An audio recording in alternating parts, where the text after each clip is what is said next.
선생님이 읽어주는 어린이 성경 이야기.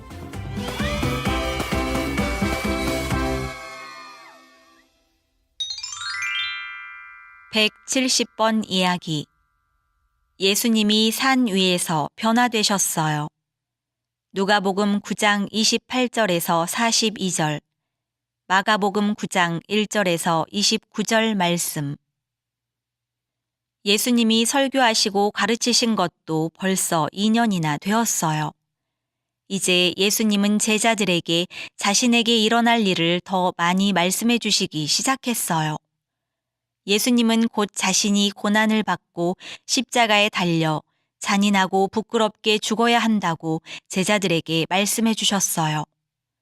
예수님은 자기 백성을 죄에서 구원하기 위해서는 그렇게 어렵고 고통스럽게 죽어야만 한다고 제자들에게 말씀해 주셨어요. 하지만 제자들은 예수님이 그런 슬픈 이야기를 하시는 것을 좋아하지 않았지요.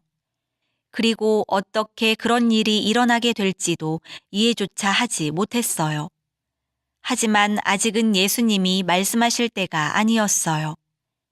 그리고 예수님이 그렇게 고난받고 십자가에 죽으시기 전에 한 가지 위대한 기적이 일어났어요.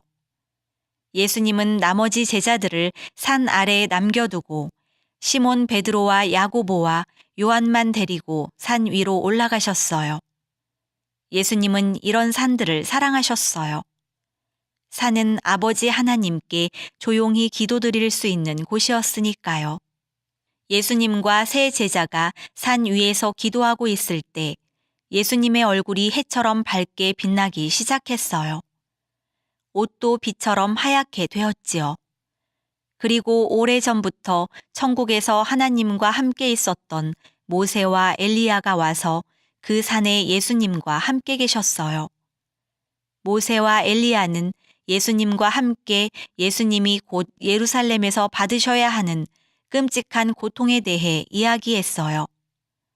예수님과 함께 있던 세 제자는 하늘에서 온 이 영광스런 장면을 처음에는 모두 보지는 못했어요. 기도하다가 깊이 잠들었기 때문이에요. 그런데 잠이 깼을 때 자기들이 갑자기 빛나고 환한 천국의 영광 속에 잠깐 들어와 있다는 걸 깨닫게 되었어요. 제자들은 전부 다 이해할 수는 없었지만 놀랍다고 생각했어요. 그리고 제자들은 하나님이 보여주시는 이 하늘의 아름다운 영광을 떠나보내고 싶지 않았어요. 특별히 시몬 베드로는 이 아름다운 영광을 붙잡고 싶었지요. 그래서 베드로는 말했어요. 주여, 여기 있는 것이 우리에게 좋습니다. 베드로는 초막 3개를 짓고 싶다고 했어요. 하나는 예수님을 위해, 하나는 모세를 위해, 하나는 엘리야를 위해서요. 가엾은 시몬 베드로는 자기가 무슨 말을 하고 있는지 알지 못했어요. 그 모든 하늘의 영광을 어떻게 그 산 위의 초막에 붙잡아 둘 수가 있겠어요? 말도 안 되는 일이지요. 바로 그때 밝은 구름이 다가와 모두를 감쌌어요. 제자들은 너무 두려워 얼굴을 땅에 대고 엎드렸어요.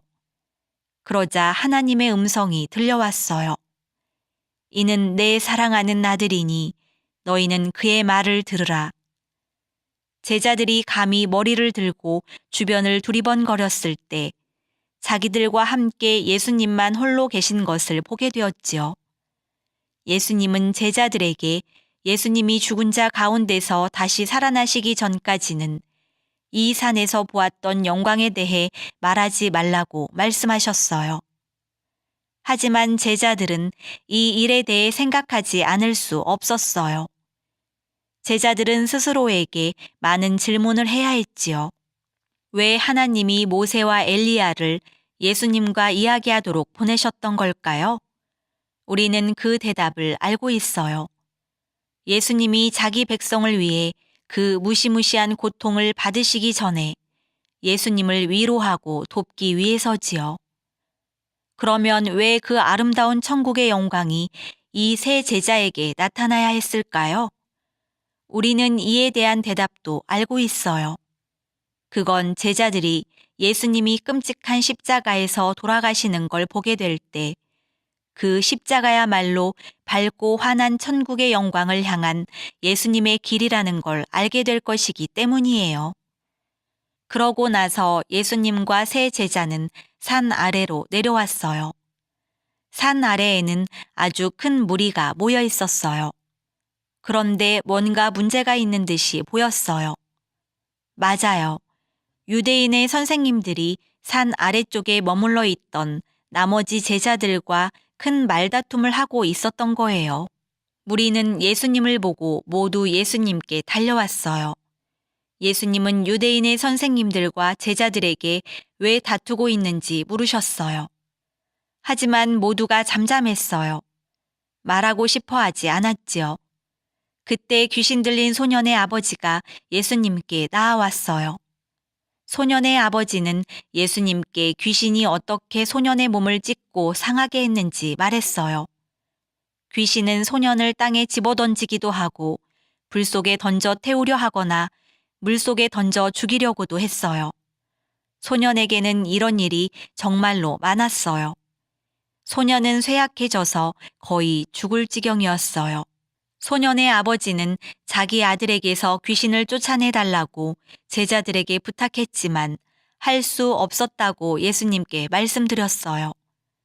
바로 이 때문에 유대인의 선생님들이 제자들과 말다툼을 하고 있었던 것이지요. 제자들이 귀신을 이길 힘이 없었다는 이유로요. 예수님은 그 아버지에게 말씀하셨어요. 믿는 자에게는 능히 하지 못할 일이 없느니라. 아버지는 대답했어요. 제가 믿습니다. 믿음 없는 저를 도와주십시오. 그러자 예수님은 귀신에게 그 소년에게서 나오라고 명령하셨고 귀신은 곧 그 소년에게서 떠났어요. 귀신이 소년에게서 나올 때 소년의 몸을 아주 심하게 괴롭히는 바람에 소년은 마치 죽은 사람처럼 땅에 쓰러졌어요. 하지만 예수님이 소년을 손으로 일으키셔서 아버지에게 인도해 주셨어요.